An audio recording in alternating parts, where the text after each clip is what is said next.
The Jesuits were supported by lay workers who would have made up the bulk of men at Ste. Marie. Some of them were men who had taken some vows, but not all of the vows, to be ordained to priesthood. And some of them were donnés, who were volunteers who performed the physical labor that was necessary to keep the mission from functioning. The donnés were supplemented by paid laborers who were known as engagés, who received a wage of roughly 100 livres per year for their work. So not particularly well paid, but they did receive, of course, room and board in addition to that money. The final group of men who would have been in residence at Ste. Marie were the soldiers. Their numbers varied from year to year. As many as 22 were there in 1644, and they were first engaged by Cardinal Richelieu and the Queen Regent in order to protect the mission there, since they saw it of central importance to furthering the spread of Catholicism worldwide. And then later the Jesuits started paying for them themselves in order to protect the mission from her enemies. The threat to the mission was in a lot of ways a fairly real one. The presence of the French in Wendake caused a lot of tension, not only with the Huron, but also with other indigenous groups in North America. The Huron, as I previously mentioned, essentially controlled the North American fur trade at this time in history, which was not something that was particularly well received by the Iroquois, who were located further to the south. The Iroquois began to wage war on the Huron during this time period, and that war was aided by famine, by religious conflict, and of course by European diseases like smallpox, measles, and influenza. The combination of these factors decimated the Huron populations, bringing them to the brink of extinction within a span of about 50 years.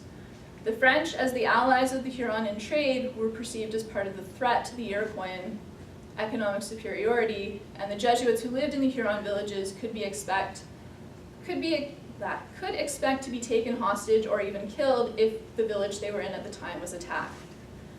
5 Jesuits and 2 donnés would be dead at the hands of what the Jesuits called the enemies of the faith by the time the mission was abandoned in June of 1649. And 1 more would die at the hands of a Huron apostate the following year. So when they decided to abandon the mission in June of 1649, they burned it down. So the buildings that they had spent the previous 10 years building were completely destroyed. They made their way to St. Joseph's Island in Georgian Bay, along with approximately 300 of the Huron who had converted to Christianity. They lived there for about a year, referring to their settlement there as Ste. Marie II, but they abandoned it in 1650 as the winter had been rather harder than what they were anticipating, and many of the Huron wound up resorting to cannibalism because there was so little food left. The traditionalist Hurons dispersed. Some were absorbed into the Iroquois. Many of them went down south into the United States, mingling with other Aboriginal groups. And if you've ever heard of people who refer to themselves as the Wyandot, those are people who have connections to the Huron or the Wendat. So that's the old Ste. Marie. The modern Ste. Marie begins in the mid-20th century. Although the ruins of what was called the Old Fort were a really popular spot for amateur archaeologists and Sunday picnickers. Starting in about the 19th century, it was one of those things that everybody knew about and people would just kind of go poke around there for fun. There were 3 main archaeologists who oversaw excavation at Ste. Marie. Father Dennis Haggerty, who was actually a Jesuit himself, Kenneth Kidd, and finally Wilfred Jury. Jury's excavations would eventually become the basis of reconstruction. Unfortunately, Jury had no formal training as an archaeologist, and many of the interpretations that he came up with on his digs have been challenged in the 40 years since then, and I think that's the really polite way to say that. As those of you who've worked there know, we don't necessarily have very many kind words to say about Jury as an archaeologist.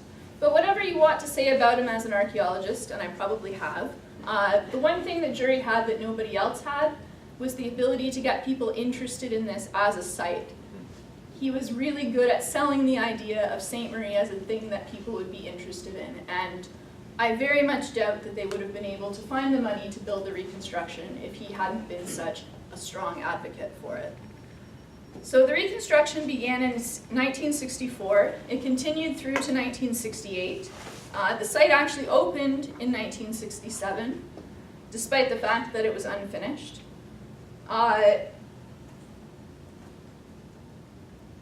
In his article, Heritage and Authenticity, The Case of Ontario's Ste. Marie Among the Hurons, Alan Gordon points out that it was not actually an officially sanctioned heritage centennial project, since of course the 67 would have been the centennial. And it cost approximately $1.2 million for the Ontario government to open the site. So the reconstruction of Ste. Marie still operates today, which is interesting in a couple of ways, as the site has now been there, I think, about 5 times as long as the original mission would have been, which means the buildings are much older than they ever would have been back then. In the 17th century, there would have been a lot of new wood, which is now not new wood, it's old. Some of it is quite polished from people touching it over the years, and I think in that sense, the reconstruction actually probably looks quite different than what it might have back in the 17th century. So the site is divided into 3 distinct areas. There's 2 courtyards called North Court and South Court, which were built at different times. South Court was the first area that was open, and then the North Court was added after. So there's a lot of very essential buildings in the South Court area, and the ones in North Court are ones where it's nice to have them, but they're not strictly essential to running a mission. There's also what's called the native area, which has 2 longhouses. The native area is divided into a Christian and non-Christian section, and the current practice there is to set up the non-Christian longhouse as a pre-contact one and the Christian longhouse as a post-contact one. There are also modern buildings that are associated with Ste. Marie. There's a very large administrative office, a very small theater. There's a restaurant, a gift shop, which I think is no longer the case. Oh, it's back open again? It closed for a while. And there's actually a surprisingly extensive museum there as well. So the actual reconstruction becomes much bigger than what the site would have been back in the 17th century.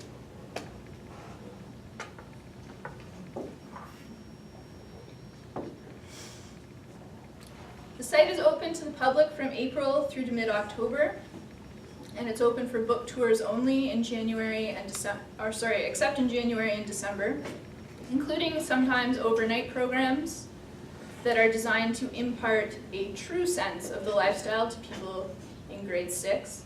The school programs are targeted to 3 specific groups: primary grades, which has a pioneering and survival focus, grade 6, which is usually an Aboriginal and Indigenous focus, and then in grade 7 that shifts to a Life in New France focus. So although the school tours form a large portion of the demographic of people who visit there, they do get tour groups from all ages, many of whom are international tourists. The Germans and the Dutch in particular have a very keen interest in Ste. Marie. And in fact, I believe, I'm not sure if this is still true, but certainly when I worked there it was true, we actually got more German visitors than French visitors, which is quite interesting. There are also other tour programs that have been developed that focus on particular present-day concerns. There's one that's called Walk Where They Walk, which is oriented for Catholic schools who are there for spiritual retreat. There's one called Two Peoples, One Path, which combines lacrosse and discussions about first contact, and then they go over to the Y Marsh, which is located beside them, and they learn about ecology there. And at the time that I was there, there was one called Healthy History, which seems to have disappeared. And it was meant to teach people about the impact of an active lifestyle and healthy eating back in the 17th century, which seems a bit sketchy.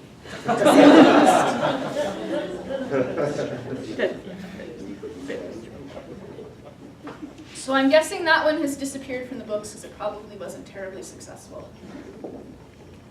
So unless you are on one of these book tours, it's a self-guided model at St. Marie. You're given a map of the site.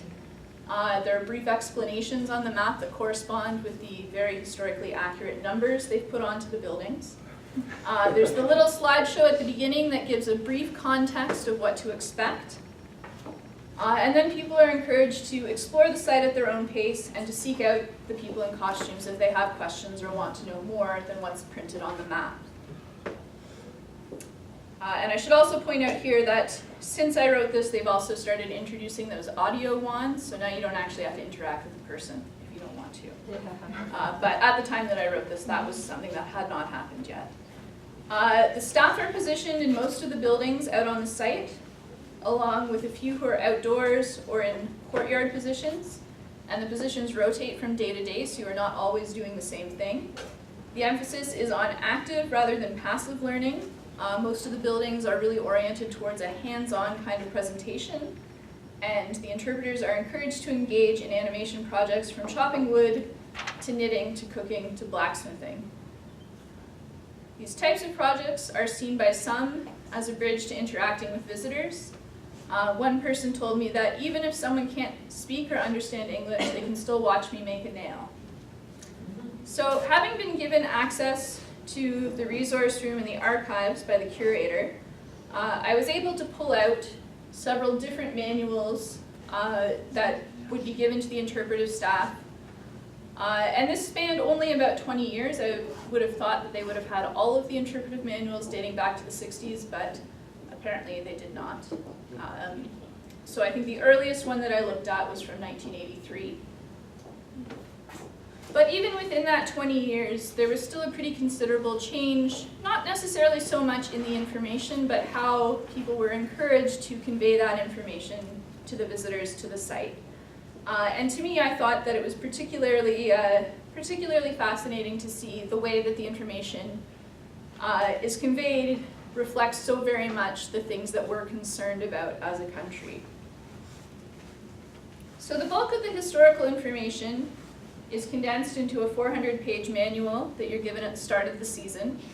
The manual is divided into sections that contain general history on 17th century France, on New France, the Huron people, the Society of Jesus, as well as specific biographical information on some of the people who would have actually been at St. Marie, and other people who would have been in the area in the time period, like Champlain and Brulé. The interpreters also receive now operations and mechanics manuals, and one of the newer additions at the time was the guide for best practices for historic interpretation.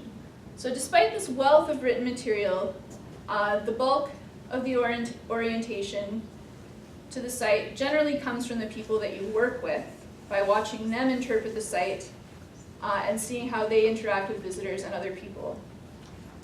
Although I should point out that most of the people who responded to my survey said that this was not necessarily the best way to learn anything, because it was often like a game of telephone where as soon as one person said something incorrect, it would be repeated throughout the site with little or no accuracy to it.